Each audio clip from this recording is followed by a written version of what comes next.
Bismillahirrahmanirrahim. Assalamualaikum warahmatullahi wabarakatuh. Kita bertemu kembali melanjutkan pembahasan materi pengantar ilmu ekonomi. Pada pertemuan kali ini kita akan membahas hubungan antara pengangguran dan inflasi. Pada bab sebelumnya kita sudah membicarakan pengertian inflasi dan jenis-jenis inflasi yang ada. Maka kali ini kita akan coba melihat dan membahas serta mengkupas lebih dalam apa hubungan inflasi dan pengangguran. Pengertian pengangguran. Pengangguran atau tunakarya adalah sebuah istilah yang diberikan untuk orang yang tidak bekerja sama sekali atau orang yang memang sedang mencari pekerjaan. Pada umumnya, pengangguran itu disebabkan karena jumlah pencari kerja tidak sebanding dengan jumlah lapangan pekerjaan yang ada atau yang tersedia. Secara umum, ada beberapa hal yang menyebabkan terjadinya pengangguran. 1. Besarnya angkatan kerja tidak sebanding dengan kesempatan kerja yang ada. 2. Rendahnya keterampilan dan tingkat pendidikan. 3. Adanya resesi ekonomi. 4. Kemajuan teknologi juga mendorong terjadinya pengangguran karena banyak industri tidak menyerap tenaga kerja manusia secara manual atau padat karya, tapi semua tenaga kerja manusia digantikan oleh mesin atau robot. Selanjutnya, penyebabnya adalah pemanfaatan tenaga kerja antar daerah yang tidak seimbang, di mana biasanya pada sektor-sektor industri manufaktur, itu tenaga kerja yang datang adalah bukan dari penduduk asli setempat, melainkan dari pendatang luar daerah yang mengadu nasib di daerah atau lokasi industri tersebut. Penyebab yang lain adalah juga adanya kebijakan pemerintah dalam menghentikan pengiriman TKI ke luar negeri karena pertimbangan masalah keamanan atau pertimbangan masalah politik lainnya.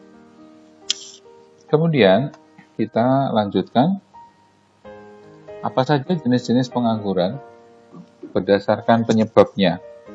Kita lihat 1, pengangguran normal atau friksi, kemudian pengangguran siklis, pengangguran struktural, pengangguran teknologi, pengangguran musiman, pengangguran deasioner, pengangguran voluntary, dan pengangguran friksioner.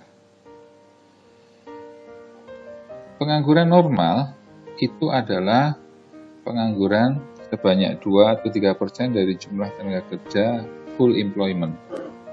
Para penganggur tidak ada pekerjaan bukan karena tidak dapat memperoleh pekerjaan, tetapi karena memang sedang mencari kerja lain yang lebih baik. 2. Pengangguran siklikal. Hal ini diakibatkan karena berkurangnya permintaan agregat atau agregat demand yang menyebabkan perusahaan mengurangi pekerjaan atau menutup perusahaan dan mengakibatkan pengangguran semakin bertambah. 3. Pengangguran struktural disebabkan karena perubahan struktur ekonomi, contohnya adalah adanya barang baru yang akan lebih baik. Ekspor produksi industri sangat menurun oleh karena persaingan yang lebih serius dari negara-negara lain. Kemerosotan itu akan menyebabkan kegiatan produksi dalam industri turun, maka pekerja terpaksa diberhentikan dan menjadi pengangguran. 4. Jenis pengangguran teknologi. Pengangguran jenis ini dapat ditimbulkan oleh adanya penggantian tenaga manusia oleh mesin-mesin dan bahan kimia. Contohnya, karena ada revolusi industri, di mana sebelum terjadinya revolusi industri, semua pekerjaan padat karya atau pekerjaan yang dilakukan oleh mesin dilakukan secara manual oleh manusia. Contohnya adalah industri rokok. Sebelum terjadinya revolusi industri, maka pekerjaan pembuatan rokok dilakukan secara manual oleh tangan manusia. Namun karena kebutuhan yang semakin meningkat dan Diciptakannya teknologi mesin yang baru, maka pembuatan rokok bisa dihasilkan dengan cepat dengan menggunakan mesin dibanding tenaga manusia yang terbatas. Akibatnya banyak terjadi revolusi atau perubahan perusahaan rokok yang dulunya mengandalkan tenaga kerja manusia menjadi tenaga kerja yang dilakukan oleh mesin. Sehingga banyak tenaga kerja manusia yang dilakukan PHK atau pemberhentian. Akibatnya pengangguran menjadi meningkat. 6. Pengangguran deasioner adalah diakibatkan karena jumlah tenaga kerja lebih tinggi dari lowongan yang tersedia. 7. Pengangguran volunteer, di mana disebabkan karena pengangguran yang terjadi akibat orang memilih tidak bekerja, padahal masih mampu bekerja. 8. Pengangguran friksioner, yaitu pengangguran yang terjadi akibat perbedaan permintaan tenaga kerja dengan penawaran yang tersedia. Jenis pengangguran berdasarkan cirinya. Kalau yang sebelumnya penyebabnya, sekarang cirinya. Pengangguran ini yang pertama terbuka, 2. tersembunyi, 3. bermusim, 4. setengah menganggur. Pengangguran terbuka atau open unemployment itu adalah sebuah pengangguran yang terjadi karena ada situasi di mana orang sama sekali tidak bekerja dan tidak berusaha mencari pekerjaan.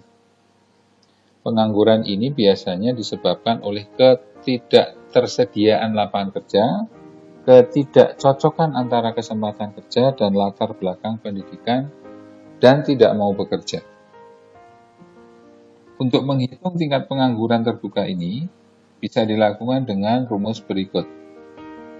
Tingkat pengangguran terbuka sama dengan jumlah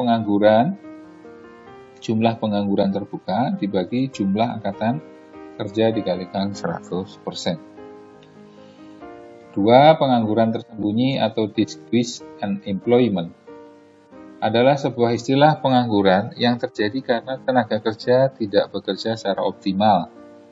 Kondisi ini disebabkan adanya ketidaksesuaian antara pekerjaan dengan bakat dan kemampuan dari tenaga kerja.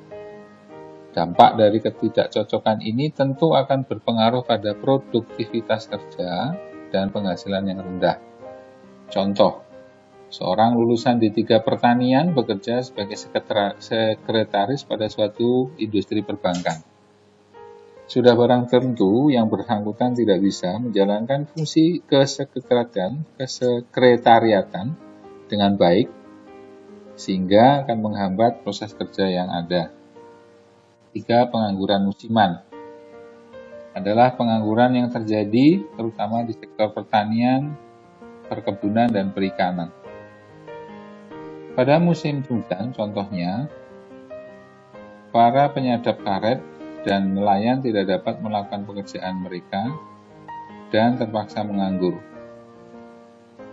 Karena pada musim penghujan, pohon-pohon tidak dapat mengeluarkan getah karet yang diinginkan, ataupun nelayan susah mencari ikan karena musim penghujan, biasanya gelombang laut menjadi tinggi.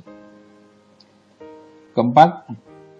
Setengah menganggur atau underemployment adalah kondisi di mana situasi ini orang bekerja tetapi tenaganya kurang termanfaatkan, diukur dari curahan jam kerja, produktivitas kerja, dan penghasilan yang diperoleh. Sebagai contoh, orang yang bekerja sebagai tenaga kerja lepas atau freelance, di mana tidak ada kepastian pekerjaan pada waktu tertentu. Untuk menghitung besar tingkat setengah menganggur, jenis ini dapat dilakukan dengan rumus. Tingkat setengah menganggur ukurannya adalah apabila jumlah bekerja kurang dari 30 jam seminggu dibagi angkatan yang bekerja. Jadi total jumlah orang yang bekerja kurang dari 30 jam per minggu dibagi jumlah total angkatan yang kerja dikalikan 100%. Selanjutnya kita akan melihat usaha apa untuk mengatasi pengangguran ini.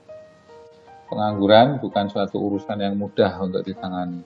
Oleh karena itu, pemerintah sudah berusaha membuat kebijakan yang bisa mengurangi angka pengangguran, seperti yang dilakukan adalah 1. Perluasan kesempatan kerja melalui perluasan produksi, peningkatan investasi, penyediaan prasarana fisik, peningkatan ekspor, dan menggalakkan program padat karya, yaitu program yang melibatkan banyak tenaga kerja dalam melakukan suatu proses produksi. 2. Mengurangi urbanisasi, yaitu perpindahan masyarakat dari desa ke kota guna mencegah pengangguran yang lebih besar di kota-kota besar. 3. Menggunakan teknologi yang tepat yang disesuaikan dengan teknologi yang bersifat padat karya.